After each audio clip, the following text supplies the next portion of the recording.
চৰকাৰী ফালৰ পৰা নিয়োগ নোহোৱাৰ হেতুকে পশুপালনৰ ক্ষেত্ৰখনত নিজকে আত্মনিয়োগ কৰাৰ লক্ষ্যৰে 2025 আৰম্ভণিতে এখন ব্ৰইলাৰ ফাৰ্ম সাজি উলিয়াই ফাৰ্মত ব্ৰইলাৰ পোৱালিবিলাক এৰা হ'ল। চাওঁচোন, চৰকাৰী কৰ্মস্থলীৰ কৰ্ম আৰু ব্যক্তিগত কৰ্মস্থলীৰ কৰ্মৰ মাজত কি অন্তৰ আছে? জনাবচোন কমেণ্টৰ যোগেদি। চৰকাৰী নিয়োগৰ সুবিধা অসুবিধা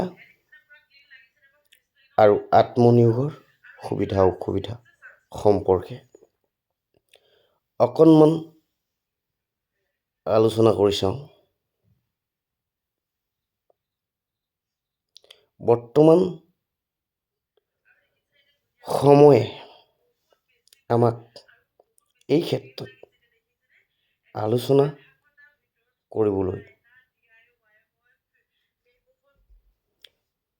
সময় আহ্বান কৰিছে বুলি মোৰ এটা অনুমান হয়। Thank U.